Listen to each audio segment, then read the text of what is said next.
sauf pour présenter Monsieur Deguy. Je vais essayer un exercice assez difficile parce qu'il a un actif qui est quand même assez extraordinaire dans le sens où il a une richesse culturelle de par ses expériences. Alors, tu m'interromps à tout moment, David, si je dis des conneries, d'accord? Donc David a commencé comme tout entraîneur dans un club de province en tant qu'entraîneur bénévole. Il était en charge de garçons et de filles par la suite. En même temps, il a passé ses diplômes à la fédération française et il a eu aussi un BE2. Il est passé par le Phoenix Toulouse. Et puis après, il a été en direction de la Lozère, où il a été directeur du centre omnisport lozérien, où nous avons à cette époque-là initié des échanges et une collaboration avec notamment les sélections et les FH. Après, je pense qu'il est passé par Dunkerque mais je ne sais pas le nombre d'années, je pense une ou deux. Une saison, ouais. Une saison, voilà.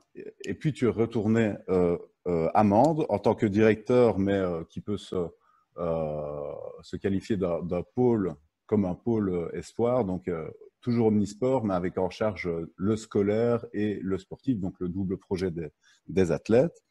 Il est passé après à Ivry, équipe professionnelle de DA française, donc nouvelle Lidl Star League, pendant 6 saisons, où il a effectué son poste d'entraîneur adjoint. Puis après, en parallèle de ça, je pense, il a été aussi, c'est pour ça que je vous parlais de richesse culturelle, il a été dans les staffs d'équipe nationale pour les hommes en Argentine et pour les filles aux USA. Ce qui nous amène au MHB, donc à Montpellier depuis 2 saisons, où il est responsable du centre de formation et entraîneur adjoint. Voilà. Je suis entraîneur adjoint, là, responsable de l'académie. Voilà, responsable de l'académie. C'est Jérôme Diaz. Voilà, c'est un petit détail. L'académie, ça regroupe des moins de 15, moins de 21 sur des formations. Voilà.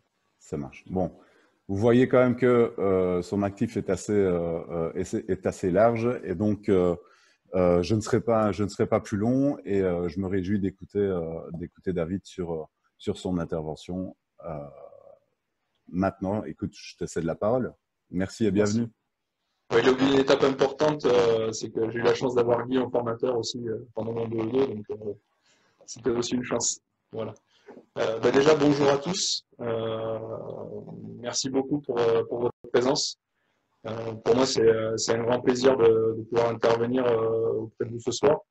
Comme vous l'a dit Jonathan, ça fait une dizaine d'années qu'on se connaît et qu'on collabore, qu'on fait des échanges et qu'on discute avec la Ligue francophone, ainsi qu'avec aussi l'occasion d'échanger avec Jean-Luc Dessart, Olivier Leleu, Olivier Rox qui est de la sélection. Donc voilà, pour moi c'est un vrai plaisir et un honneur d'être avec vous. Donc je vais essayer d'être à la hauteur de l'intervention.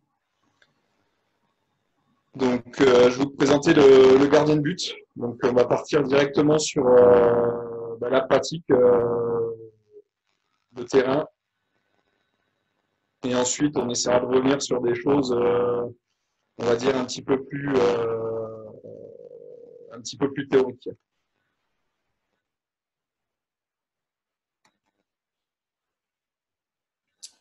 Donc, le gardien de but, je suis parti sur différents secteurs de shoot, différentes actions, pour qu'on puisse partir de ce qui se passe en match, qu'on puisse en déterminer un petit peu des pistes de travail, qu'est-ce qu'il faut faire, la technique et comment on pourra le transférer tout à l'heure dans l'entraînement. Donc j'ai pris des exemples sur les gardiens de Montpellier, sur des matchs de Ligue des Champions, de championnat, sur différents postes.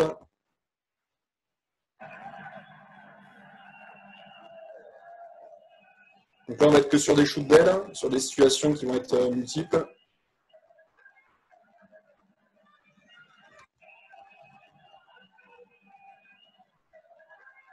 Donc là, c'est une situation qui paraît somme toute assez simple, puisque plutôt bien défendue. mais c'est une situation qu'on a que trop rarement, on va dire, dans l'action du gardien, c'est sa capacité à lire le rapport de force et à ne pas se livrer, c'est-à-dire à être capable de faire une parade sans bouger. Donc là, on a pu voir le travail de Marine Ségaud, qui a été juste sur un joueur qui est en difficulté, en bout de crédit d'action, de se placer et de ne pas bouger. Donc ça, je vous l'ai mis en premier exprès parce qu'on est toujours habitué dans les parades de gardien d'avoir des parades qui vont sauter, des gens qui vont sauter, qui vont pousser, qui vont aller dans tous les sens. À un moment donné, en fonction de la lecture, et ça on en reparlera tout à l'heure dans l'analyse du jeu du gardien, il faut aussi être capable, si on estime être bien placé et dans les meilleures conditions, de ne pas bouger.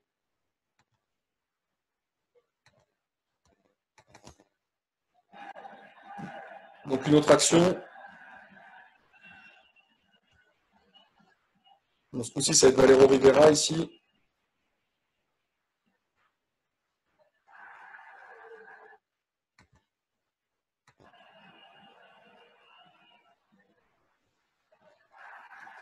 Donc situation encore particulière, puisque là, il n'y a pas de décalage. En fait, l'ailier se lance sur un renversement donc, de Kirill Lazarov ici.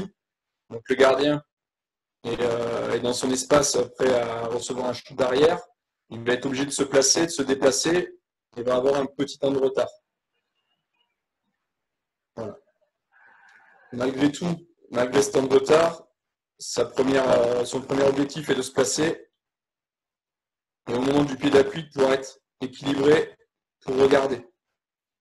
Et à partir de là, il met en place son action. Donc c'est des choses qui sont un peu inhabituelles, mais je voulais vous piquer un petit peu là-dessus sur deux choses un petit peu atypiques parce qu'on pense toujours qu'il faut toucher un poteau, faire un pas, etc. et bouger pour faire une parade. Ben là, on voit qu'il y a deux arrêts. Il y a un placement dans l'espace, en crise de temps, et il y a un moment une lecture de rapport de force qui fait je suis bien placé, donc je ne bouge pas. Donc ça fait partie aussi du rôle du gardien. Donc là, on est sur une balle de match pour Nantes. Voilà. À l'identique, si on reprend un petit peu le manuel du gardien, se placer, etc. Ben là, le placement, on va dire comme il est aussi un petit peu en crise de temps. Puisque là, la passe, elle vient d'un demi-centre. C'est une passe qui est assez longue. Il se déplace. Il n'a pas forcément le placement optimum par rapport à un pied poteau, un placement, j'avance, etc. Par contre, il est bien placé par rapport au ballon. Et ça, c'est ce qui est le plus important et essentiel. C'est-à-dire qu'au moment de la prise de balle ici, au moment du saut, il est placé, équilibré, et on voit au niveau de son visage, au niveau du regard, qu'il est disponible et qu'il est en observation sur le tireur et en lecture sur le tireur. Voilà, ce qui lui permet d'avoir la bonne parade et la bonne parade au bon moment. Ça, on en parlera tout à l'heure.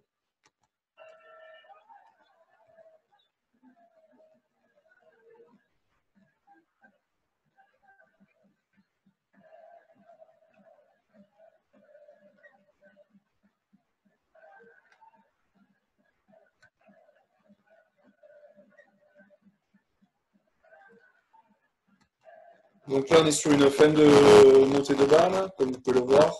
Un angle très ouvert. Marine Ségaud qui est plutôt avancée. Par contre, le souhait de Marine, voilà, je me place par rapport au joueur. Il est avancé par rapport à son poteau, donc il n'a pas le repère du poteau. Par contre, il a le repère par rapport au joueur et par rapport à l'espace. Et il se place en anticipation. Et ensuite, il le joue en lecture. D'une manière assez simple. Voilà, il n'y a pas, comme vous avez pu le voir jusqu'à présent, il n'y a pas eu de grande poussée, de jambes levées, de grande parade.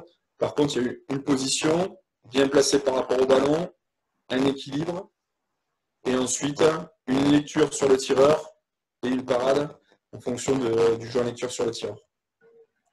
David, excuse-moi de te couper. La qualité de l'audio est moyenne. Je t'ai renvoyé un lien avec ton GSM pour que tu te connectes avec ton GSM sur l'audio. Donc, laisse le partage d'écran et regarde sur ton GSM pour te connecter sur la plateforme. Je vais t'admettre. Okay. Comme ça, on essaiera, à mon avis, avec ton GSM, la qualité de ton audio sera bien mieux. Ça roule. Hop.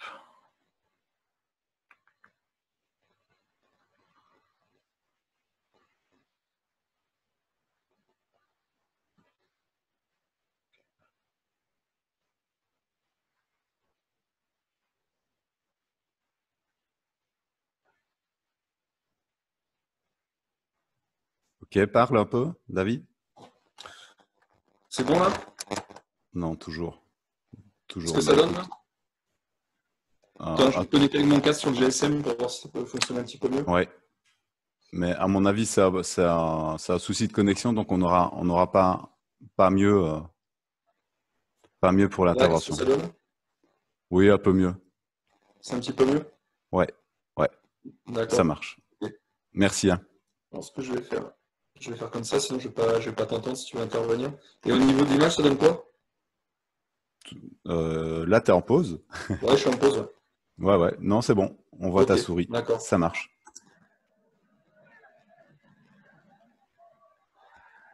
Donc là, à l'identique, on est sur une situation plutôt classique, on va dire, de décalage. Donc un gardien qui se déplace dans le temps de l'action, qui est dans le bon temps, qui n'est pas surpris par une longue passe, etc. Voilà. Donc là, on voit qu'il se place par rapport à son poteau. Il a un petit peu plus de temps pour se placer. Par contre, ce qui est majeur, voilà, c'est ce déplacement et toujours cette disponibilité entre le moment où il se place et le regard sur le ballon. C'est-à-dire que là, à ce moment-là de l'action, il est placé, l'espace est assez ouvert, donc il va y avoir des petits pas de déplacement. Par contre, on peut observer qu'il est disponible au niveau du regard. Il est directement dans la lecture. Et cette lecture-là, ce placement, il s'effectue au moment de la pose du dernier appui du tireur.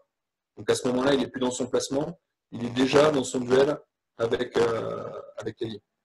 Voilà.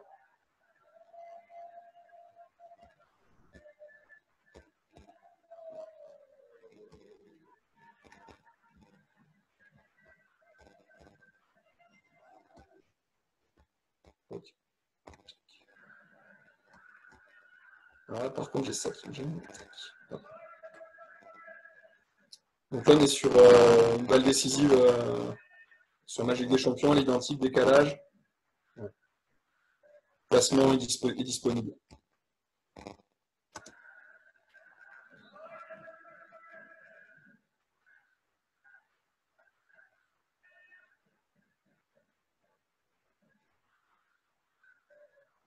Donc ce sur quoi je voulais insister sur le jeu de l'ailier, et qui me semble très important.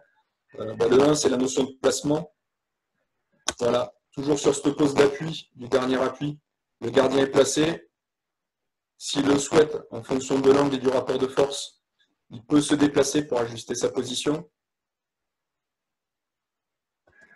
Et par contre, c'est toujours cette disponibilité, ce regard qui est porté sur l'ailier, et se rentrer dans le duel juste après cette pose d'appui. Le gardien est disponible et il se met directement en lecture pour pouvoir stopper le shoot de l'ailier. Donc ça me semble fondamental parce que dans cette lecture va en découler une chose qui est très importante, c'est le timing. La parade est bonne si elle est faite dans le bon timing. Si je propose une parade et que je pars trop tôt, souvent ça offre la solution en tireur et à partir de là, ça ouvre le but. Sauf si le gardien voulait jouer avec, ouvrir un espace pour le fermer. Mais en général, c'est plutôt les gardiens qui déclenchent un petit peu tôt et qui perdent l'efficacité de leur position. Est-ce que d'ores et déjà, certains d'entre vous veulent poser des questions sur le jeu de l'ailier ou est-ce que tu préfères centraliser et poser des questions après, Jonathan? Alors, je centralise tout sur le chat et puis après, on prend un quart d'heure, un gros quart d'heure pour pouvoir répondre aux questions principales. Ça va? Ok, très bien. Donc, on va passer sur les shoots à 9 mètres, donc à l'identique.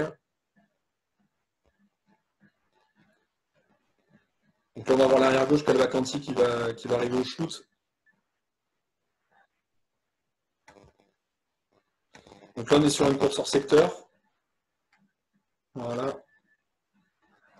Avec un tireur qui est freiné donc, par le joueur avancé qui est Mathieu Gréville, là, qui à ce moment-là est freiné, tenu, et il y a un travail de contre ici, d'accord, du joueur numéro 2.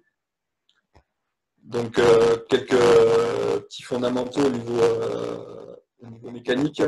Voilà.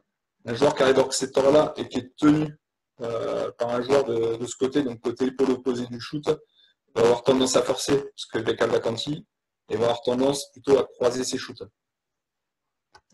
Voilà, ce qu'on voit là. Et ça, c'est renforcé par la position du contre, ce qui fait que Marine Sego, même en étant un petit peu excentré dans le but sur cette position, a deux informations, une sur le shooter qui est en train de forcer et une avec Mohamed Soussi qui lève les deux bras pour fermer l'espace premier poteau, qui fait que ça interdit ce solution de shoot et favorise le shoot croisé avec un joueur sur lui et lui permet par son placement de pouvoir effectuer la bonne parade au bon endroit.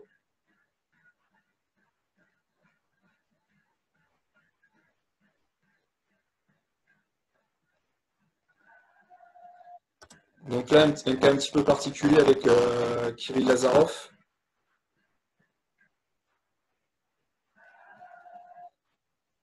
Là, typiquement, celle-là, je la mets pour vous faire réfléchir et être un petit peu provocateur. Je vais revenir un peu en arrière. Voilà. Si j'arrête l'image là, donc le contre va se lever ici. On a l'arrière droit qui arrive, donc il va avoir un deuxième poteau fermé. Et qui, du coup, si on parle de relation contre, on dit souvent si le numéro 3 contre deuxième, et toi tu goals le premier poteau, tu goals que le premier poteau, si on fait ça à ce moment-là, c'est but. Donc le principe, pour moi, c'est d'abord au gardien d'être bien placé, entre le ballon et le centre de son but. Il y a le contre qui me donne une information. Maintenant, quand on a Kirill Lazarov, ou quand on a un autre joueur, il faut être en lecture. On n'est pas des robots. Et on ne peut pas se permettre de dire toi, tu as ça, moi, j'ai ça. D'accord? On peut partir du principe de collaborer. Maintenant, il faut aussi être dans la lecture dans le jeu. D'accord? Si on regarde bien, l'impact de shoot, il se fait au milieu du but. Il se fait à ce niveau-là, au milieu du but. Si Marine Sego était parti, on va dire, bêtement ou trop tôt, en disant il y a le contre là, je vais faire mes premiers, il serait sur son pied d'appui droit, et en tir au milieu du but, Kirill Lazarov aurait marqué des buts. C'est ce qu'il fait toute la saison. Voilà, il faut savoir.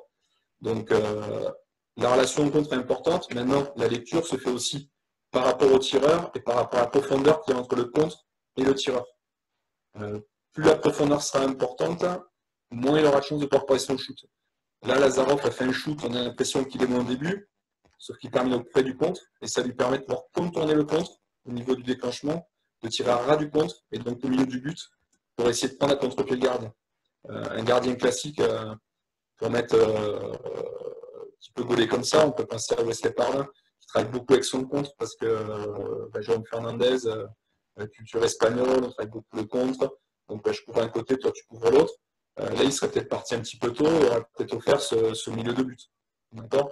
Donc là-dessus, on doit être assez attentif et les gens doivent être assez présents pour que ça puisse fonctionner.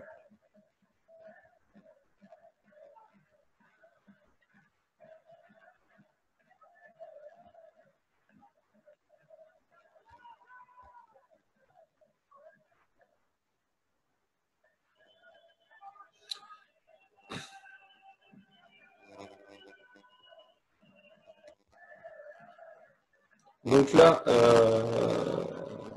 une action qui semble simple mais qui l'est moins, donc une fin de match à glisser, une notion de rapport de force importante. Là, vous avez Yant, qui est plutôt un ailier et qui, à ce moment-là du jeu, passe arrière.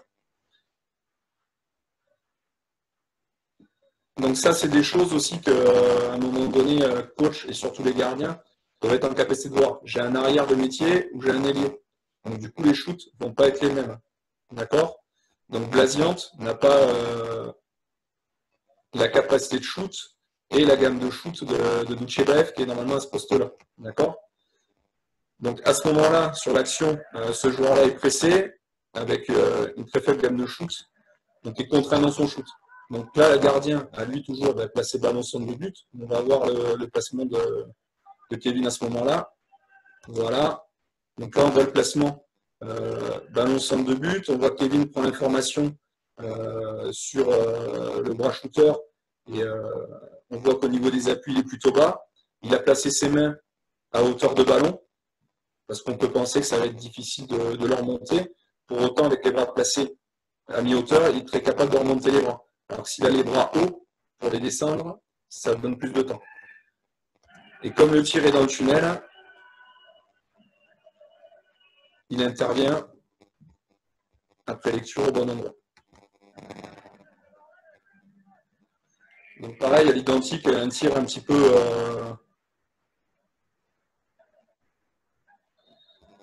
alors, pas provocateur parce que celui-là, on peut l'anticiper, mais toujours à l'identique. Si on partait du principe à ce moment-là que Mathieu Grévy va couvrir ce fameux deuxième poteau et que Marine Segaud doit couvrir ce premier poteau, il y aurait certainement eu un but. Sauf que l'attaquant étant près du défenseur au niveau du shoot, avec un bras mis hauteur, à partir de ce moment-là, on peut penser dans 70% des cas qu'il y aura un tir plutôt croisé. D'accord ? Ensuite, sur ce match-là qui est un petit peu particulier, pour faire un petit peu d'histoire, puisque vos gardiens ont aussi une histoire avec les tireurs qu'ils rencontrent dans les championnats, puisqu'ils les rencontrent des fois depuis très longtemps. Marine Segaud a passé 3 années, il me semble, à Szeged, dont joue Veszprém, donc il connaît parfaitement les joueurs de Veszprém. Donc il connaît leurs spécificités, il sait ce qui va se passer. Donc il peut être aussi en capacité de l'anticiper. Pour autant, tactiquement, c'est quelque chose où si le gardien anticipe, ne reste pas dans sa position, ballon centre de but, c'est quasiment but à tous les coups. Ouais.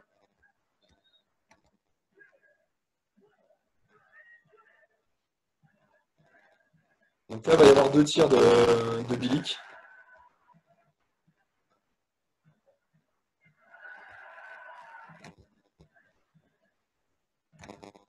Donc là, on a un droitier à droite, donc Bilic, national autrichien. Donc c'est sur le match contre Kiel à l'Arena. Donc ça, c'est son premier shoot. Là, voilà, il est sur une course, épaule est un petit peu inclinée, d'accord, et il va essayer de prendre pour le coup Kevin de vitesse sur le coin long. Sauf que là, il y a une bonne couverture de Benjamin Avour sur le coin court. Et par l'orientation des épaules et de la course, Kevin avait anticipé sur son placement et était directement sur sa ligne. Donc on va voir sur le second shoot, où là on se retrouve de 8 à 10 minutes. Donc c'est l'action, pas d'après, mais la suivante.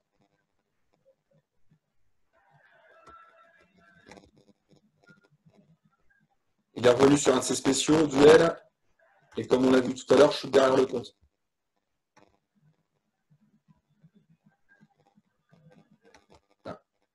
Voilà. Donc si à ce moment-là, il se dit que, comme sur le shoot d'avant, Benjamin Avour va contrer et il reste sur la position qu'il a pris tout à l'heure, c'est but. C'est ce que prennent les gardiens de Bundesliga 2 fois sur 3. Sauf que là, il y avait déjà eu une problématique de duel sur le shoot d'avant. La course n'est pas la même, le poste n'est pas le même. Il se retrouve en position de duel, réincline ses épaules et là, il essaye de passer derrière le contre pour essayer de battre le gardien. D'accord ? Donc ça, on y viendra certainement tout à l'heure. Il y a toujours une histoire entre le tireur et le gardien, et il y a toujours une histoire de duel tireur-gardien dans le match. Et là, sur Bilic, sur ce match-là, Kevin a su prendre le dessus sur Bilic, qui était un des meilleurs buteurs, et c'est un autre arrière qui s'est un peu plus exprimé contre nous à ce moment-là. Voilà.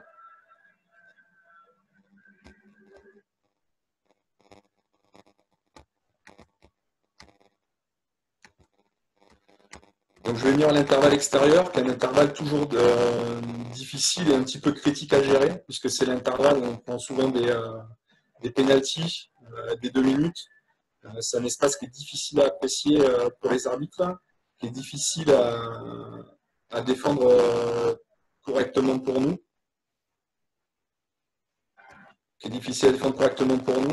Donc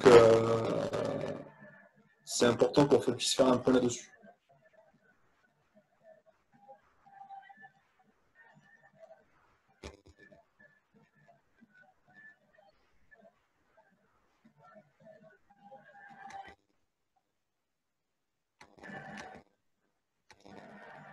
Donc là, Quentin Dupuis.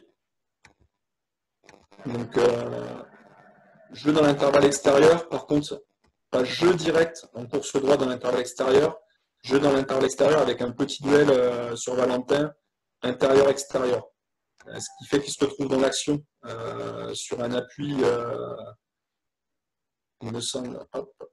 Ouais, mauvais pied, donc là il est sur une impulsion mauvais pied, en ayant un petit contact avec le défenseur, ce qui fait qu'au niveau d'équilibre, il ne peut pas faire totalement ce qu'il veut, et qui se retrouve en bout d'action dans l'envergure du gardien, donc sur Marine Ségaud, qui a privilégié son placement dans l'ensemble de but et son jeu sur l'envergure, qui fait qu'il prend la balle directement dans le buste. Donc, si je revois, donc là on va dire que c'est plutôt bien défendu, puisque la faute n'a pas été sifflée. Petite faute au départ de l'action. Ici, appui mauvais pied. Au départ de l'action, votre Marine Ségaud n'est pas forcément placé entre le ballon et le centre de but. Par contre, le travail défensif fait qu'il ramène le tireur sur le gardien et que de par son volume, il est placé en fermeture entre le ballon et le centre de but. Deuxième action, donc, ça va être le Gus Smith ici, 6 contre 5. Donc une équipe de West Point qui cherche beaucoup de travail de jeu autour du pivot. Voilà. Qui trouve une situation plutôt ouverte et centrale sur un jeu à 6 contre 5. Donc c'est une situation de jeu qui est sans doute assez favorable.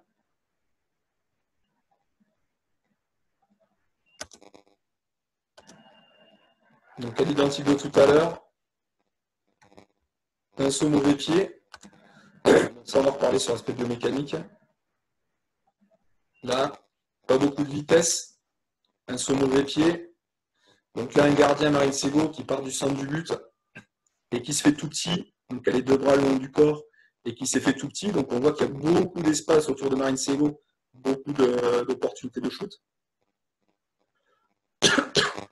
Cependant, si on regarde la course et le saut de Gus Smith, il va plutôt vers le premier poteau. Et quand on saute plutôt pied droit avec l'épaule engagée, ça se termine plutôt sur un shoot premier poteau. Et là, on voit entre la position de départ où Marine Ségaud était tout petit, et là, il termine très grand sur son volume, qui est son point fort. Et qui fait qu'il lui bouche un maximum d'espace, et qui fait qu'il effectue l'arrêt dans cette position. Donc, on va revoir.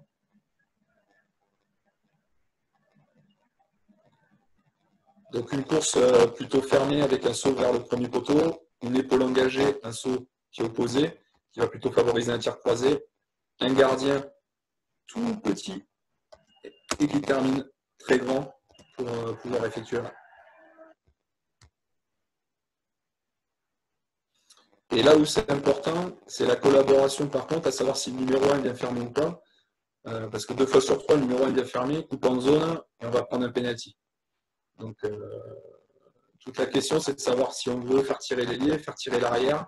Dans ces deux cas-là, les numéros 1 ont plutôt laissé tirer l'arrière, qui était dans une position qui n'était pas forcément idéale, qui n'était pas non plus, pour des joueurs de ce niveau-là, impossible, mais dans le rapport de force qui était quand même plutôt favorable, puisqu'on a vu que le gars manquait de vitesse. Sautait plutôt pied droit, il sautait plutôt vers le poteau, donc une position un petit peu plus compliquée. Et pour Quentin Dupuis, il était d'abord venu au combat sur Valentin Porte, et ensuite s'était déporté sur l'extérieur. Donc lui, c'était mis plutôt dans une position qui était difficile. Et pour autant, si Valentin, à un moment donné, avait fait une faute plus importante, avec un contact plus important, même s'il ne défendait pas en zone, aujourd'hui, on a à peu près 50% des arbitres qui auraient très bien pu siffler un pénalty. Alors que là, il est parfaitement venu en entraide. Donc le pivot,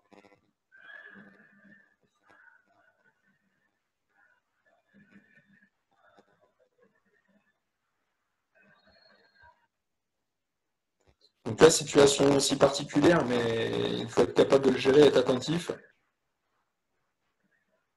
Voilà, ce qui est intéressant, c'est l'enchaînement et la concentration du gardien. Donc là, vous avez Malice Simcas ici, demi-centre de Zaporodier, voilà, qui nous fait un tir par derrière. Là, le gardien pourrait exploser, je suis super content, etc. Parce qu'il faut souvent les gardiens. Sauf qu'on voit ici que Kevin Bonnefoy reste concentré. Voilà, s'avance, s'ajuste, voilà, et joue parfaitement sur Babichef en lecture. D'accord? Donc là où c'est très intéressant, c'est cette capacité-là. Voilà, j'avance, je regarde, je suis disponible, j'ai les appuis au sol. Et là, il joue vraiment en lecture sur le bras de Babichef, puisqu'il part en désaxé.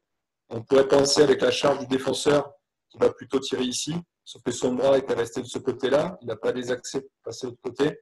Donc Kevin a privilégié le côté bras et effectué là. Voilà. Il faut savoir que sur cette action, il y a deux actions quand même qui sont négatives pour nous et sur lesquelles il faut travailler. Pour moi, très important, c'est cette première balle, où à un moment donné, on peut être 5, on est un de moins, on doit se battre sur la récup de ballon. Notre gardien vient de faire un arrêt, c'est un moment clé du match, il reste 8 minutes 20 en première mi-temps, on est à 16-11, on est moins 1, ce ballon on doit le récupérer. Donc il faut qu'à un moment donné, vos défenseurs soient concentrés sur l'action, tir effectué, la balle récupérée ou pas. Si elle n'est pas récupérée, on la récupère et ensuite on la monte. Voilà. Et la deuxième, bah, c'est Jonas qui nous coupe la zone ici et qui aurait pu, malgré tout, provoquer un penalty. On va dire que les arbitres ont été assez généreux avec nous à ce moment-là du match.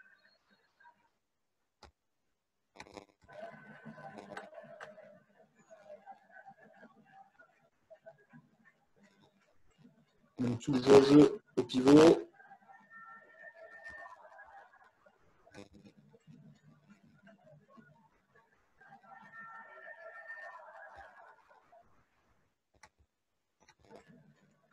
Donc là, passe. Donc Marine analyse que la balle va être sur Salou. Donc comme tout à l'heure, sur le tir à 6 mètres, souvenez-vous, il est plutôt petit sur sa position. Les bras plutôt bas, hauteur de balle. Voilà. Et au dernier moment, il se met sur la hauteur du ballon et il se couche. Le pivot se couche et il met tout son volume, les bras, le corps, en bas. Voilà.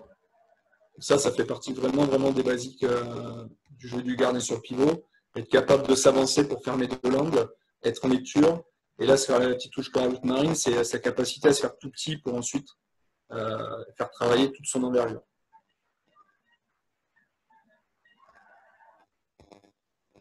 Voilà, à l'identique. Donc sur une très belle relation de jeu autour du pivot. Voilà, il s'avance très vite. Le pivot est déséquilibré, il est plutôt petit.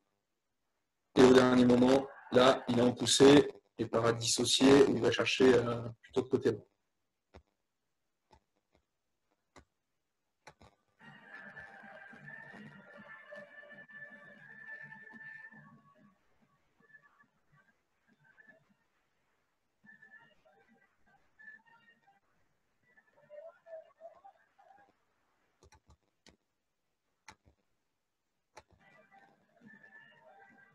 Donc, relation autour du pivot.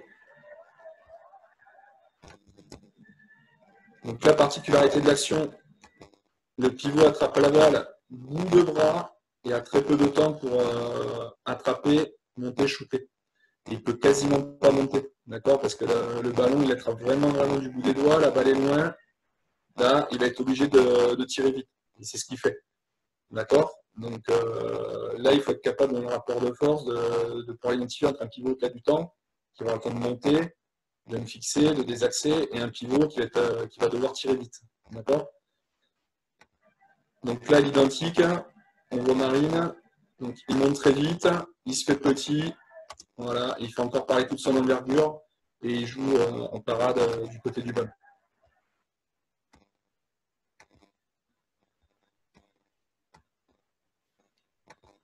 Donc là, on va passer sur une action qui pour moi est très importante. C'est-à-dire qu'aujourd'hui, on le verra tout à l'heure, mais le gardien moderne, ça ne peut pas être juste, et dans la formation accomplie, ça ne peut pas être juste être le mec qu'on met dans le but, on parlera tout à l'heure qui on met dans le but, mais souvent, on prend le petit gros, on met dans le but, il est dans le but et il ne bouge pas, quoi. Il est là, il y a un attaquant qui lui tire dessus. Il y a des actions qui sont prépondérantes aujourd'hui dans le jeu. C'est la capacité du gardien à mettre de la dynamique dans le jeu et à relancer. Voilà, cette capacité à je récupère la balle et je vais au shoot. Donc même là, si c'est un échec, ce qui est intéressant, c'est d'exploiter l'action. Donc là, il n'y a pas eu arrêt. Par contre, entre le temps où il récupère la balle et il la donne, il y a une seconde et demie. Et ça permet de se retrouver sur des situations de shoot à l'autre bout du terrain et transformer une situation, on a perdu une balle en montée de balle, on récupère la balle et on se trouve dans une situation de mettre un but supplémentaire et de revenir au score.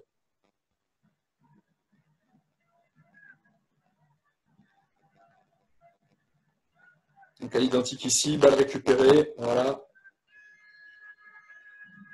Et à la fois dans la gamme de shoot, dans la gamme de relance, pardon, il faut être sur une relance qui peut être directe, donc traverser le repli, et une relance qui peut aller par-dessus le repli pour permettre à l'attaquant de récupérer le ballon et de passer par-dessus le repli défensif. Donc des relances qui vont soit traverser, soit passer par-dessus. Et à l'identique, dans les relances, il y a celle-là qui est très importante, celle de l'engagement rapide. C'est-à-dire qu'à aucun moment donné, je suis là à me lamenter. Donc il faut que je sois capable, j'ai pris le but, voilà, direct derrière, j'enchaîne pour battre le repli de vitesse et pouvoir enchaîner et avoir une position favorable de shoot et prendre le repli à défaut. Voilà, à l'identique ici.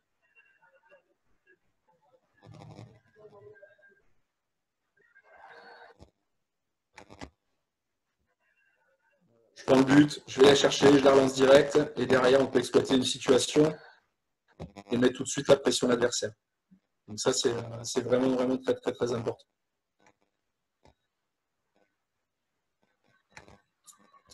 Donc on va passer sur la contre-attaque.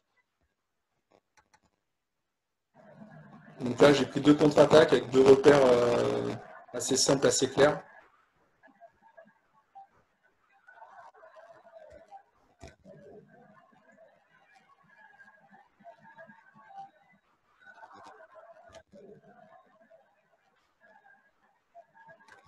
Donc là, vous avez un joueur qui arrive pleine vitesse, lancé, qui saute en extension, qui engage les épaules très fort, d'accord. Au niveau mécanique, un joueur qui arrive très vite, avec les épaules très engagées, 70% de chances qu'il tire côté droit. D'accord. Après, bon, ça, à ce niveau-là, c'est complémenté par un travail vidéo, mais qui peut très bien avoir lieu aussi à tous les niveaux, à partir du moment où vous filmez les matchs, et aussi par l'histoire des matchs. C'est-à-dire que vous allez jouer plusieurs fois sur le même joueur, donc vous connaissez ses tirs préférentiels, vous connaissez ses courses préférentielles, et comment il souhaite jouer. Là, sur Julien Robichon, typiquement, un joueur qui arrive à lancer pain fer, qui sauvera pas le poteau, l'épaule engagée, ça va plutôt tirer dans cet espace-là. D'accord. Et ça fait partie de ses shoots préférentiels.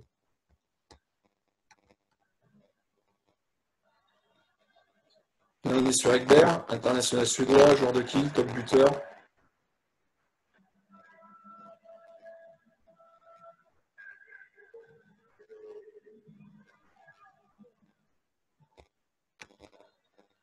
Mais là, par en contre-attaque,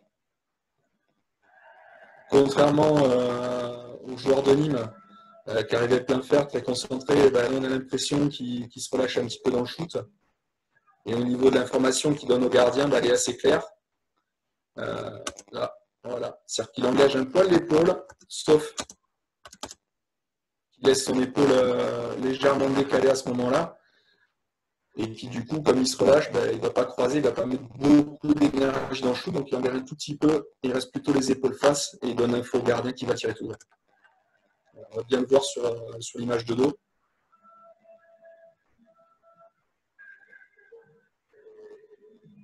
Voilà. À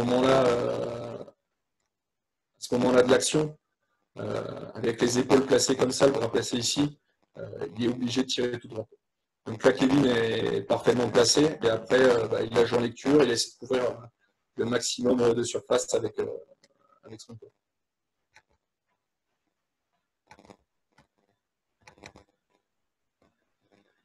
Donc un duel très important. Aujourd'hui, on a évalué où si on fait un arrêt sur 3 au penalty, on a la capacité de gagner le match. Dans tous les matchs, on a fait plus d'un arrêt sur 3, on les a gagnés. Voilà. Donc, on est une équipe qui provoque aussi quand même pas mal de penalty contre nous. Donc c'est pour nous un secteur qui est quand même assez important.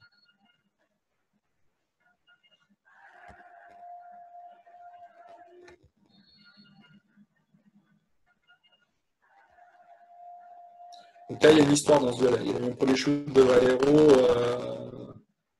sur la lucarne et Marine était partie dans le croisé, puisqu'il aime bien aussi tirer dans le croisé. Et là, en fait, il s'est contenté de le jouer en miroir et de lui couvrir sur le volume. Donc là, on va le voir. Là. Donc là, on voit un jeu avec les bras du gardien de but. On va le voir plus facilement sur le ralenti. Donc une position ici où il est un petit peu décalé du point de 4 mètres, pour se passer plutôt dans le bras du tireur avec lui. Il sait que son tir préférentiel est plutôt dans ce secteur-là, puisqu'il a pu l'analyser, puisqu'il n'a pas encore beaucoup joué. Donc Valero sait qu'il ouvre cette partie du but. Il sait que Marine joue avec lui. Et du coup, là, on voit dans son appui dans la réaction qu'il regarde, il regarde. Il doute un peu, il reste quand même sur son préférentiel qui est ouvert. Et Marine a réussi, on va dire, à l'amener là où il voulait et à le piéger. Donc on va voir, parce que là, sur cette action-là, il a réussi à prendre l'initiative, alors que c'était le tireur qui avait pris l'initiative sur le shoot down. Donc là, hop, il le joue, il bouge un peu. Voilà. Et là, on va dire que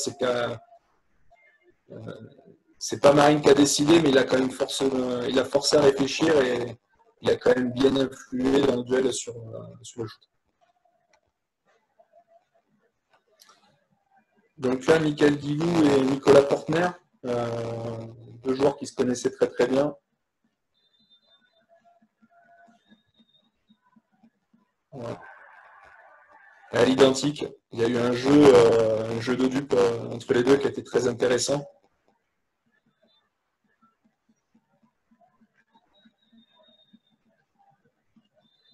On va le voir, une première feinte, voilà.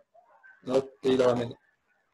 Ce qu'aime bien faire Michael, c'est de placer une rouplette côté bras. Maintenant, Michael et Nicolas jouent beaucoup au penalty tous les deux quand ils jouent ensemble. Donc sur ce match-là, en fait, on a rentré Nicolas parce qu'on souhaite que ce soit Nicolas, et Nicolas souhaitait gauler comme Michael parce qu'il le connaissait très bien.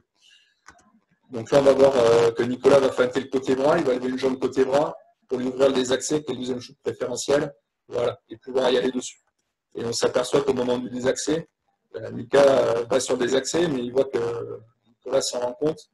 Et là, du coup, il est piégé. Et là, pareil, le jeu du gardien était prépondérant. Et il a réussi à inverser le rapport de force. Parce qu'on peut penser que sur un 7 mètres, le rapport de force est plutôt favorable au tireur. Mais avec un gardien qui est capable de jouer tactique, capable de faire des jeux de tireur, qui est bien placé, ce rapport de force peut s'inverser.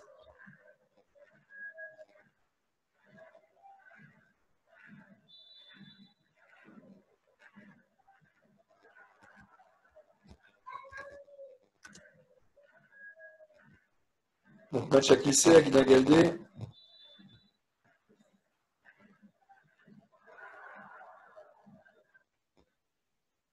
Donc là, un joueur qui aime bien croiser son shoot et le mettre en chabala sur les gardiens, qui a une gamme de shoot qui est quand même très, très fine, parce que c'est un pivot, qui a une très bonne main, qui peut mettre de la reculette, côté bras, opposé bras, qui peut placer un petit peu où il veut. Et là, pareil, il y a eu un petit jeu entre les deux.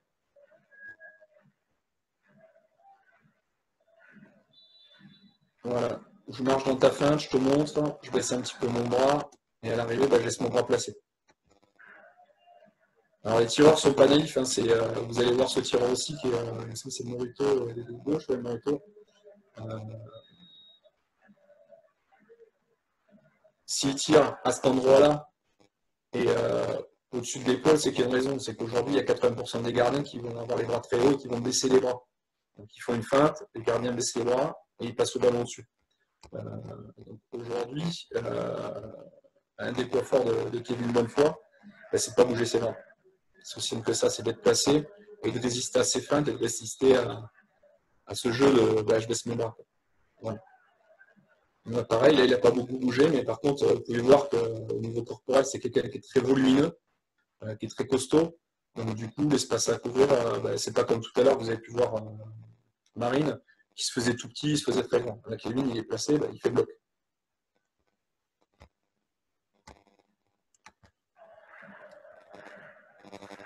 Donc là, on est sur quasiment une balle de match. Il reste 2 minutes. On a pris 2 minutes dehors, penalty 2 minutes sur une action en pivot qui essaie pour venir à un but.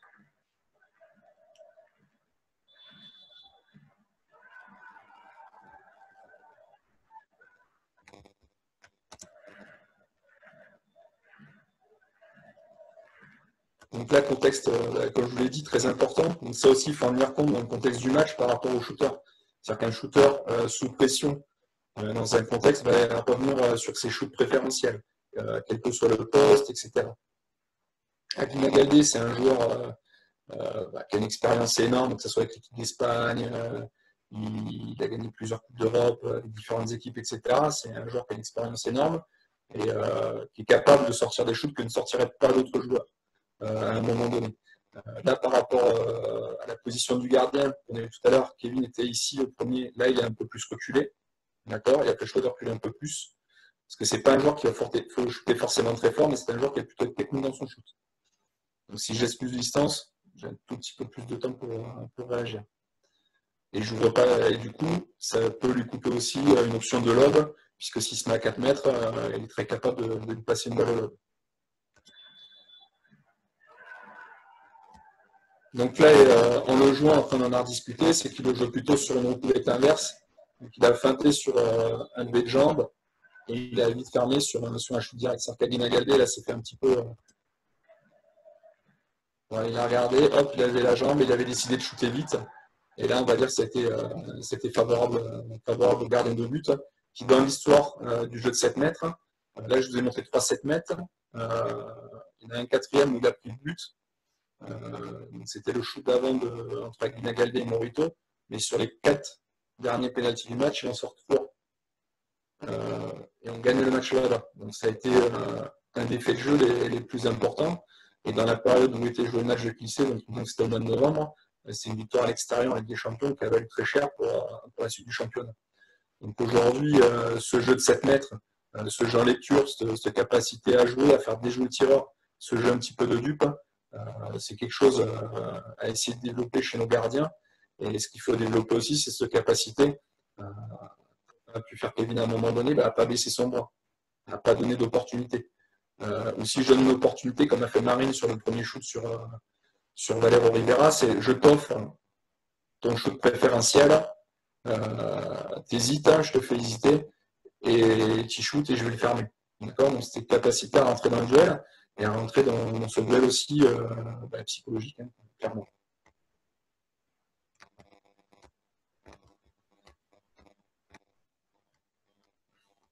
Je vais revenir sur le diaporama. Donc là, on a terminé un petit peu le tour au niveau des vidéos. C'était un petit peu dense, mais je préfère rentrer par là plutôt que par des fondamentaux, etc. Là, maintenant, on va revenir un petit peu sur un peu plus de fondamentaux, un peu plus de théorie.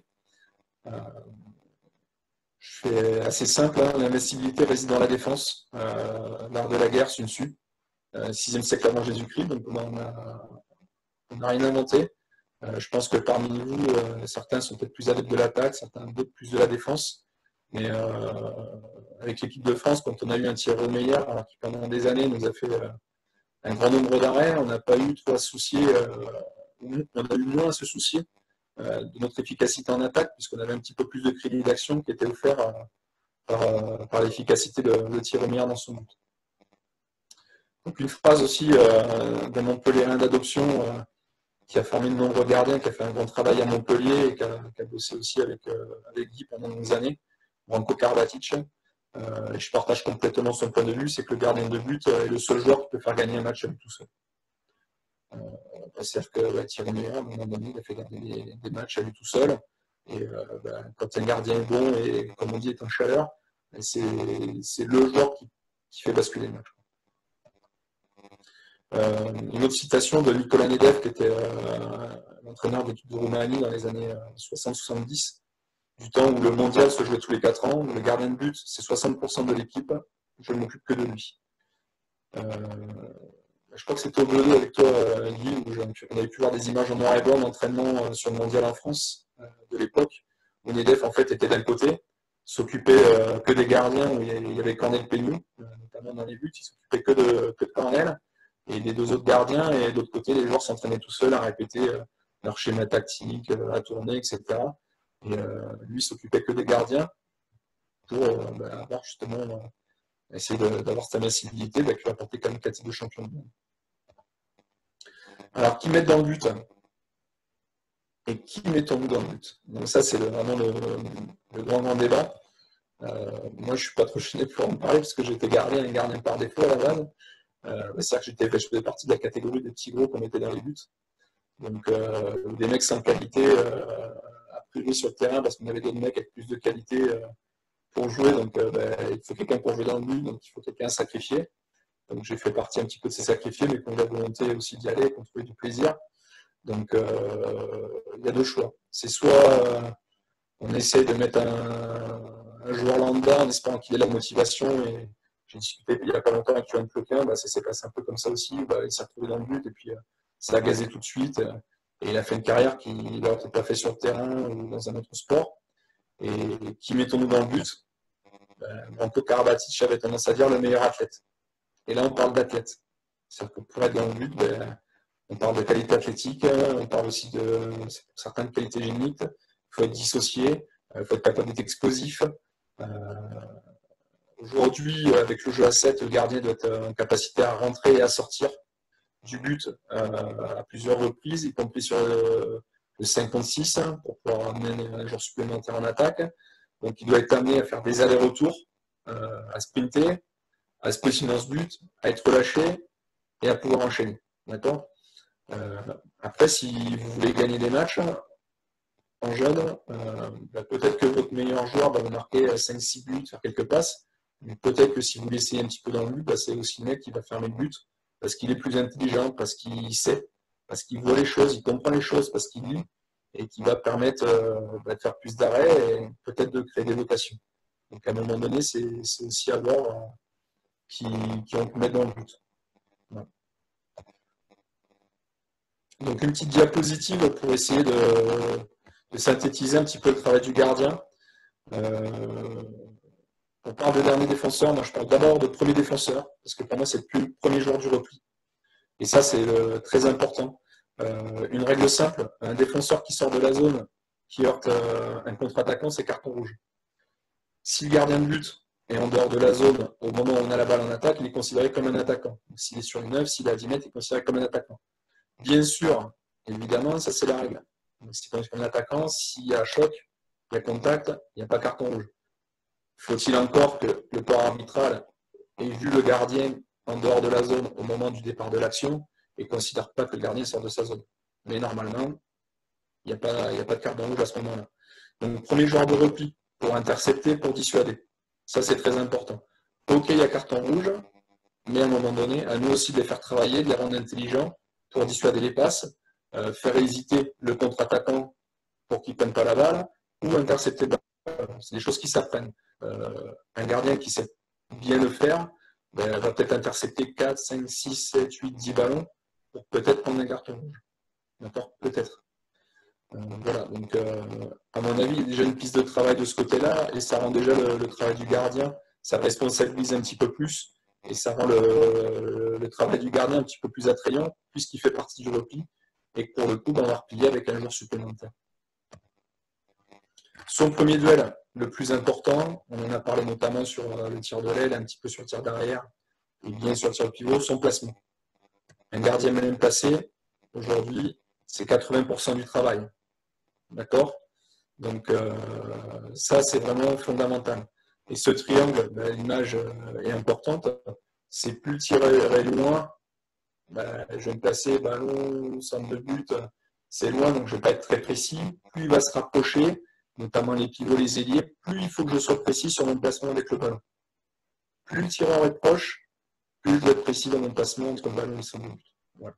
Donc là, on parle de notion de placement, de premier duel, donc de préparade, où je me place, ce qu'on a pu voir à l'aile tout à l'heure, où le gardien était placé, et il était disponible pour regarder. Regarder, pourquoi faire? Je l'ai dit tout à l'heure, de la lecture. De la lecture sur l'espace de tir. Est-ce que c'est un arrière? Est-ce que c'est un ailier? L'espace de tir à l'aile, est-ce qu'il est ouvert? Est-ce qu'il est fermé? L'espace à couvrir, si c'est un secteur qui est plutôt extérieur, si c'est un secteur qui est plutôt central, donc je vais avoir plus ou moins d'espace à couvrir au niveau du but. Un rapport de force attaquant-défenseur, on a pu le voir notamment sur le premier shoot de Manaskov à l'aile, où le rapport de force était plutôt pour le défenseur. Il a été touché, il s'est un peu jeté. Donc, comme le duel défensif était gagnant, il s'est retrouvé en grande difficulté pour shooter. Donc du coup, c'était favorable. Ou le rapport de force, il n'y a plus de défenseur, il y a décalage et l'attaquant se retrouve tout seul. Donc qu'est-ce que je fais, qu'est-ce que je peux produire? Un rapport de force tireur-gardien, ça j'en ai parlé un petit peu dans différents échanges. Qui j'ai face à moi un tireur? Quelle histoire j'ai dans le match avec ce tireur? Qu'est-ce qu'il sait faire? Qu'est-ce que je sais faire? Est-ce que le rapport de force m'est favorable? Est-ce que je suis dominant sur ce tireur ou est-ce que c'est le tireur qui est dominant sur moi à la base? Donc du coup, quelle stratégie je vais adopter par rapport à ce tireur dans ce rapport de force et quelles peuvent être mes stratégies? Le temps. Ça, on l'a vu sur le pivot tout à l'heure qui attrapait la balle du bout des doigts. Est-ce que le tireur a du temps pour voir, pour shooter, ou est-ce qu'il n'en a pas? Est-ce qu'il va être obligé de shooter vite? Donc du coup, mes stratégies ne vont pas être les mêmes. Quelqu'un qui a du temps, il doit avoir le temps de me regarder, de me fixer et de choisir. Quelqu'un qui n'a pas de temps, il va être obligé d'aller très vite dans son shoot, donc du coup, il va avoir un shoot qui va être très restreint. Sa gamme de shoot et sa capacité à shooter va être très restreinte. D'accord? Donc le temps du déplacement, du tireur, le temps de saut, est-ce qu'il saute très haut ou est-ce qu'il saute très bas parce qu'il a eu le temps de se déplacer très vite ou pas, et le temps de tir. Est-ce que c'est un tireur qui va tirer très vite? Est-ce que c'est un tireur qui va tirer en montant? Est-ce que c'est un tireur qui va rester en haut? Est-ce que c'est un tireur qui va tirer en redescendant? D'accord? Donc toute cette notion de temps, elle est vraiment, vraiment très importante à prendre en compte. Donc ça, c'est la notion de précision dont je vous parlais tout à l'heure.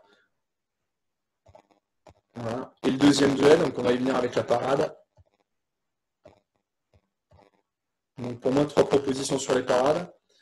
En projection du corps, où je vois, j'ai vu l'action, je vais mettre tout mon corps en projection pour essayer de couvrir un maximum d'espace. Dissocier bras-jambes, où là c'est plutôt la contre-attaque qu'a fait Kevin sur Egbert, où il a vu qu'il allait tirer tout droit, et là il a baissé son bras droit, il a levé sa jambe droite, ou sans bouger. Et ça pour moi c'est très important. C'est la parade qu'on a vue, la première parade, je vous ai dit, aujourd'hui, il y a des gardiens qui sautent partout, qui partent 3 secondes avant.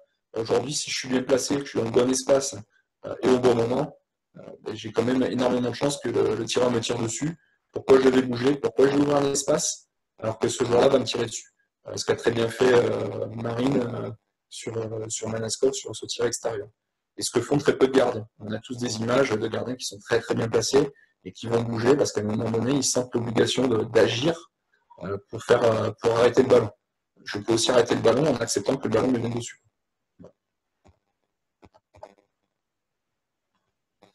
Et un rôle très important qui permet de valoriser aussi le rôle du gardien, en plus du premier défenseur, c'est aussi pour moi le premier attaquant. C'est le tireur, parce qu'aujourd'hui, un gardien doit savoir tirer. Et si vous jouez sur des demi-terrains, sur les catégories les plus jeunes, le gardien qui est dans le but peut très bien tirer direct, puisqu'il y a 20 mètres de touche à touche. Donc, on peut déjà leur apprendre dès moins de 9 en demi-terrain, capacité à tirer direct. Relanceur, parce que c'est lui qui va dynamiser tout le jeu de montée de balle et tout le jeu grand espace. Et ça, pour moi, c'est très très important, que ce soit sur les arrêts, sur l'engagement rapide, sur les balles qui partent en corner et y compris sur les balles qui partent en touche. Si elles sont en hauteur des 9 mètres, ça peut très bien être le gardien qui court, qui va jouer la touche, plutôt qu'un ailier qui devrait être parti en contre-attaque. Voilà. Si mon gardien, à un moment donné, le voit, sort très vite de sa zone et joue la touche, ça fait que j'ai 6 attaquants qui sont déjà placés, prêts à battre le repli, qui ont eu le temps de s'organiser le temps qu'il monte, et lui, il a le temps tout de suite de pouvoir relancer cette balle. Ma montée de balle est organisée, et ça a permis de pouvoir relayer très vite. Alors si c'est un joueur de champ, par exemple un ailier qui doit partir en contre-attaque, ça va être un petit peu souple parce que la balle vient d'être récupérée, il va regarder, tout le monde n'est pas placé correctement sur le terrain, donc on va donner une balle, une deuxième balle latérale, mais on n'aura pas la profondeur, on n'aura pas eu le temps de se placer dans l'espace et de se donner les moyens de battre le repli. Donc je pense qu'aujourd'hui, pour moi, il y a vraiment un travail à faire sur le gardien, et pour moi, à l'image du gardien un petit peu dynamique, premier défenseur, attaquant, si vous regardez un petit peu le championnat de France. C'est un gardien qui a été formé à Montpellier, que Guy a peut-être trouvé, que j'ai eu la chance d'avoir une équipe de ligue. C'est Rémi Desbonnets, qui n'est pas un gardien de très grand gabarit, qui fait à peu près 1m80. Par contre, en statistique relance, aujourd'hui, je pense que c'est un des meilleurs passeurs décisifs du championnat. À mi-saison l'année dernière, sur tous les championnats européens confondus, c'est le gardien qui avait le plus fait de relances, avec le plus fort taux de réussite, le plus grand nombre de passes décisives et qui avait marqué le plus de buts.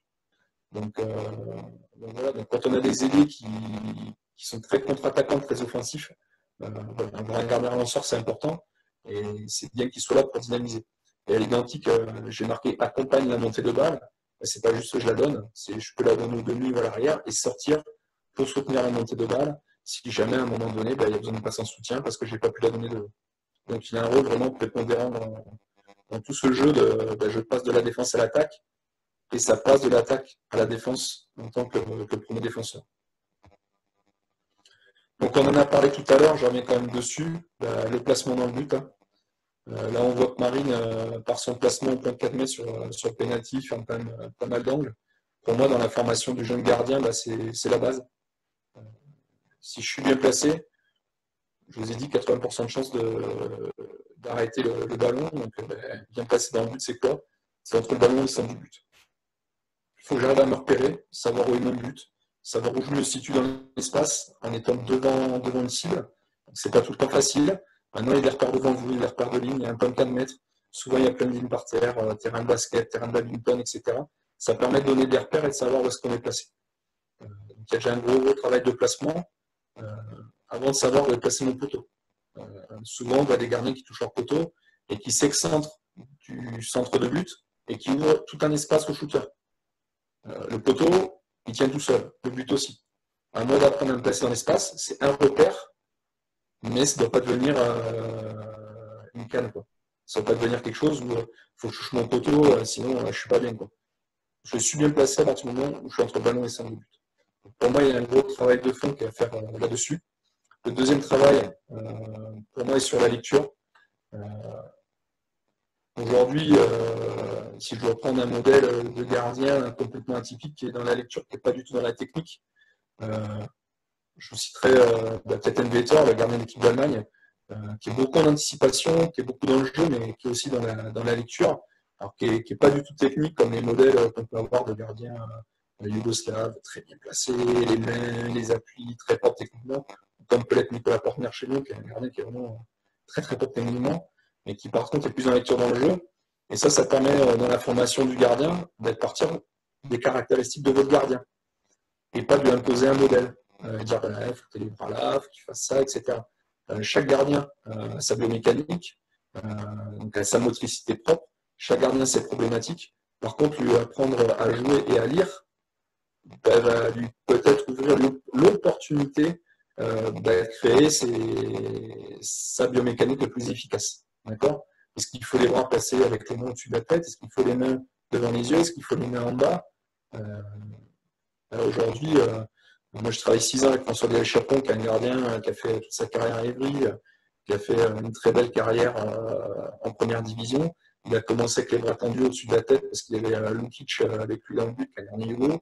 Et là, il a terminé avec les mains au niveau des hanches. Et, il a terminé sa carrière avec plus de 33% d'arrêt et plus de 2 milliards en carrière.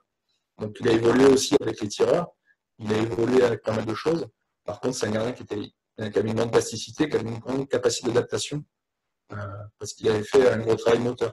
Par contre, c'était parti d'un travail lui plus académique de motricité qui va être important, dont on va parler. Mais aujourd'hui, pour moi, la porte d'entrée, c'est pas j'impose un modèle sur un jeune, mais je vais partir du jeune de ce qu'il sait faire pour ensuite essayer de décliner, lui rajouter des cordes à son arc, essayer de le rendre plus fort. Donc ensuite, le travail, un travail d'appui, donc un travail plutôt technique, parce que tout part des appuis, apprendre à se déplacer, des espaces, donc le travail associé avec son corps et ses bras, être équilibré, donc ça part aussi des appuis, se projeter. Voilà. Donc ça, c'est des petites choses où si le joueur il n'est pas bien sur les appuis, il n'a pas les jambes fléchies, il n'a pas le poids du corps sur l'avant du pied. Donc là, pareil, on évite de les mettre en pointe de pied telles des ballerines. On va les mettre les pieds à plat et un poids du corps plutôt vers l'avant pour pouvoir se projeter plus vite. Mais s'il est sur pointe de pied, ce qui se passe en fait, c'est qu'il va redescendre au niveau du talon et reposer l'appui, et ensuite il va repartir, donc il va perdre du temps. Donc on va plutôt travailler sur une ouverture de pied 10h10 pointe de pied, les pieds bien à plat et plutôt un poids de corps vers l'avant, donc qui va se faire avec une légère flexion des genoux pour permettre d'avoir le poids de corps vers l'avant. Ça va lui permettre d'être équilibré et de pouvoir se déplacer et chercher cet équilibre pour pouvoir agir à la fois à gauche, à droite, à sa fois dans sa course et à contre-pied de sa course. Apprendre à parer, se protéger. On dit toujours que le dernier, il faut qu'il soit courageux. Bon, je ne sais pas si quelques-uns d'entre vous ont déjà été dans un but. Quand vous êtes jeune, quand on vous met parce que vous êtes petit, freluquet ou petit gros dans le but, quand on va mettre avec 90, arriver plein de fer lancer sur vous et shooter très fort, entre le courage et la folie, je dirais qu'il n'y a quand même pas. Donc, par contre, donner des armes à nos gardiens pour apprendre à parer, à se protéger, et ça, on va le voir juste après. Pour moi, ça, c'est quelque chose de plus important. Parce qu'il peut y avoir du courage si à un moment donné, je sais me défendre. Je ne vais pas m'attaquer à quelqu'un qui a une fusil d'assaut alors que je l'ai par balle et j'ai à peine un couteau sur moi. Donc à un moment donné, il faut leur donner des armes, il faut leur donner des atouts à ces gardiens pour qu'ils puissent avoir du courage, de la confiance, grandir et être meilleurs. Donc je vais vous montrer sur parer, parce que ça me paraît important. Et ça permet ce que vous avez vu, donc de voir plus longtemps et plus juste. C'est-à-dire que là, on a Marine Sego qui a fait comme la finale de l'Euro avec la Croatie.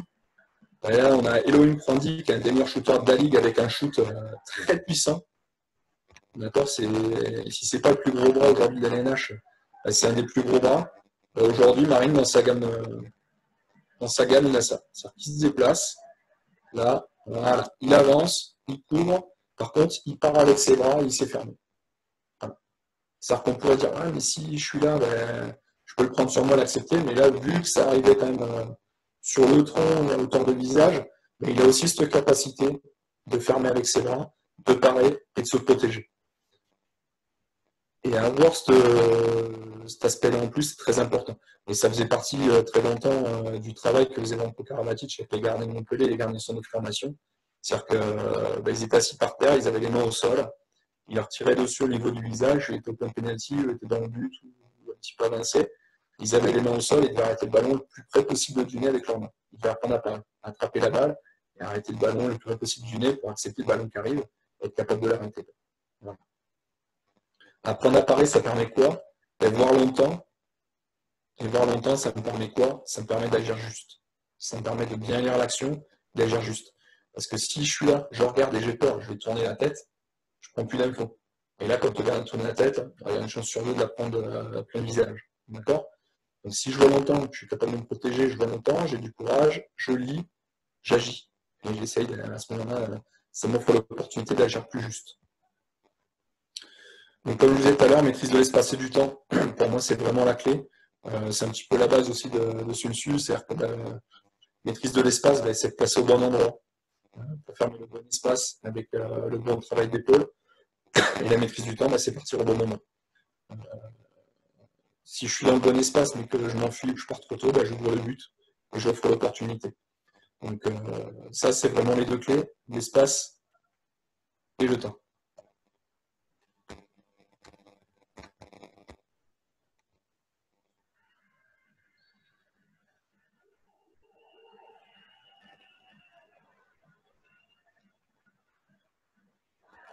Donc ça, c'est un shoot que vous avez déjà vu tout à l'heure.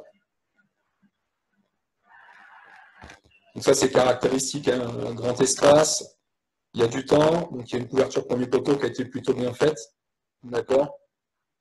Et là, il attend, et il fait sa parade. Donc là, ce qui se passe dans ce cas-là, prise de temps.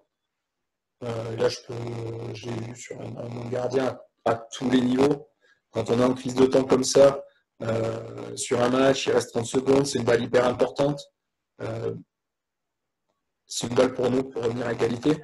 Les gardiens, ils sont en crise de temps, il y a un duel très ouvert, ils vont se placer et ils vont se jeter. C'est-à-dire que la tendance, ça va être, je suis là, il est ouvert, je vais me jeter sur lui, et je vais ouvrir un premier poteau, je vais ouvrir un espace, je vais lever une jambe, je vais ouvrir entre les jambes, je vais baisser les bras, je vais ouvrir le haut. Et là, cette capacité, à ce moment-là du match, à ce moment-là critique du match, d'être bien placé dans le bon timing et de prendre le temps d'agir, de regarder et vraiment d'être présent au dernier moment permet cette parade. D'accord? Parce que quand on regarde l'image, à la fin de l'action, il y a tout le premier poteau d'ouvert. Sauf que ce premier poteau, l'ailier ne le voit jamais. Dès le début de l'action, il ne le voit pas. Là, hop, il s'est passé, il ne voit pas le premier, il ne voit pas le premier, il voit le deuxième. Il ne voit pas le premier, il ne peut plus la remettre. Il a le coup de deuxième, le coup d'engagé à passer la ligne d'épaule, l'ailier ne peut plus revenir. Il a le grand plus stamina hauteur, il ne peut plus revenir. Donc à partir de ce moment-là, de ce timing-là, la parade est déclenchée. Et là, il joue avec son point fort, hein, sa densité, son volume. Voilà. Donc pour moi, vraiment, la notion d'espace-temps, elle est fondamentale par rapport à ça. Si à ce moment-là, il déclenche trop tôt sa parade, le tireur lui met le premier poteau, lui met ailleurs et le match est terminé. Donc à l'entraînement, le GD fait partie du jeu. C'est-à-dire que dans tout jeu d'échauffement, il faut intégrer votre gardien. Il faut qu'il joue. Si vous voulez qu'il relance, si vous voulez qu'il replie, si vous voulez qu'il shoot, il faut lui donner le sens du jeu. Ça ne peut pas être le mec qui ne comprend rien, etc. On a un rôle d'éducateur, on a un rôle d'entraîneur, on doit considérer le gardien. Si vous pensez vraiment que c'est un joueur important, vous ne pouvez pas juste le laisser dans son coin. Sinon, le gardien va penser que le coach m'aime pas, le coach de toute façon il ne s'occupe jamais de moi, il ne me fait rien faire, il ne me fait pas faire de travail, etc. Voilà. Gardien, c'est un poste comme un autre. C'est trop facile de dire, ah mais gardien, moi, je n'ai jamais fait, je ne connais pas. Moi, je n'ai jamais été demi-centre. Donc, à un moment donné, voilà. On n'a pas été tous demi-centre, on n'a pas tous été arrière, on n'a pas tous été pivot, on n'a pas tous été ailier. Et jusqu'à preuve du contrat, quand on est arrivé coach, on n'était pas coach. Mais on a appris.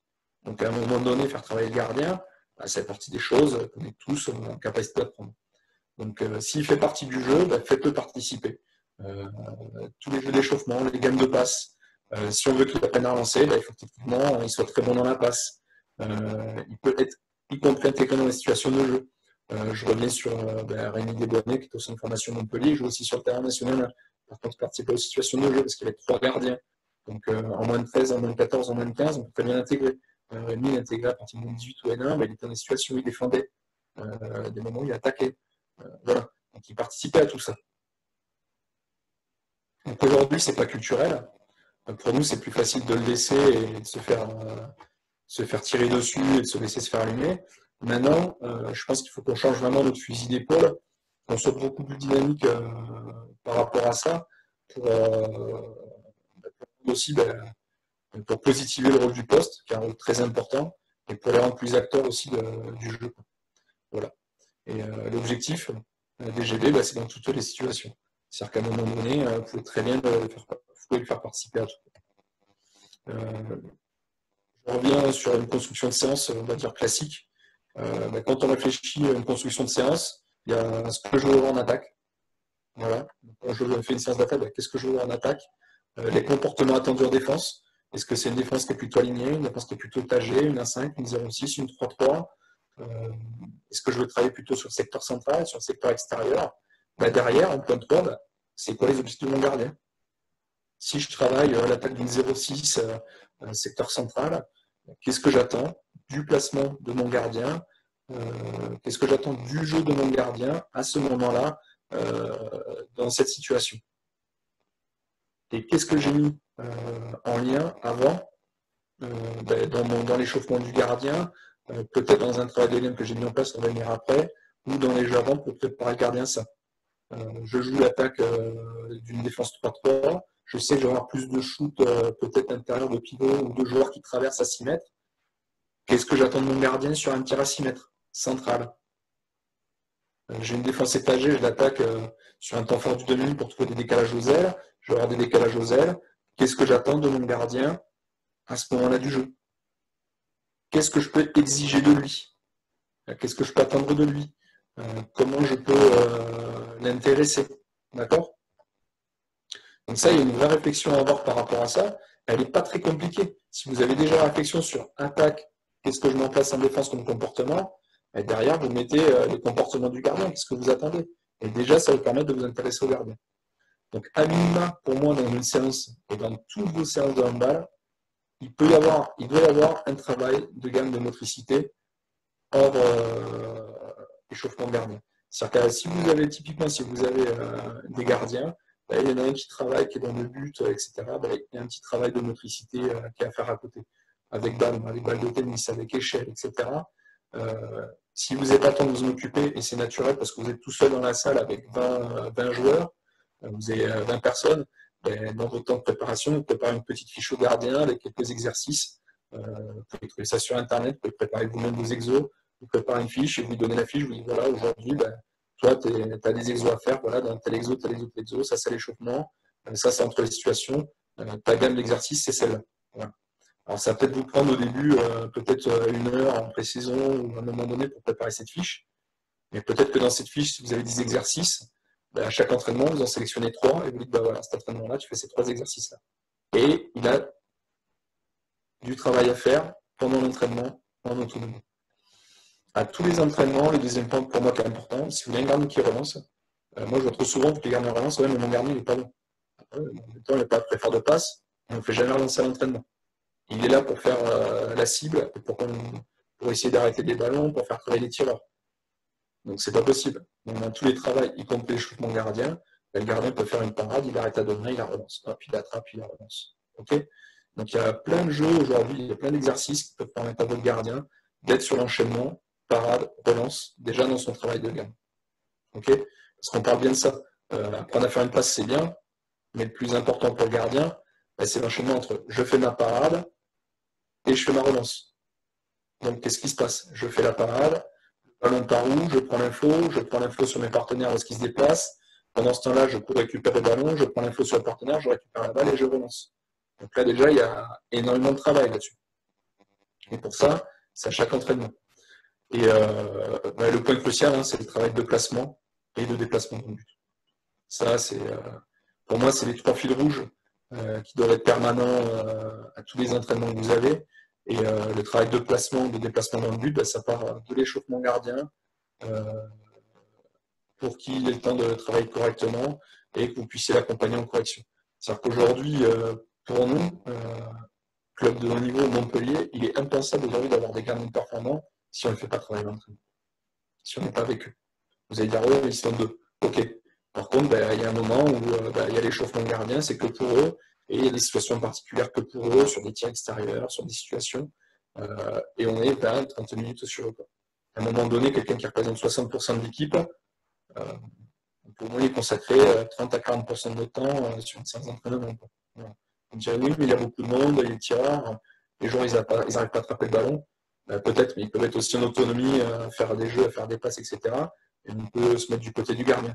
Si je suis en capacité dans une situation de me mettre du côté du tireur pour corriger le tireur, de me mettre un moment du côté de la défense pour corriger la défense, je suis aussi capable de me mettre à côté du but ou derrière le but quand la situation tourne, est prête, etc. pour être avec mon gardien, le considérer, m'occuper de lui. Voilà. Ça, c'est toutes les stratégies pédagogiques où, à un moment donné, ça fait partie du défi pour nous, entraîneurs, être capable de m'occuper des attaquants, des défenseurs et naturellement du gardien. Donc, voilà, j'ai terminé ma présentation. Donc, maintenant, je reste à votre disposition pour les questions-réponses. Alors, tout d'abord, avant de passer aux questions-réponses, je tiens à te remercier pour la qualité de l'intervention.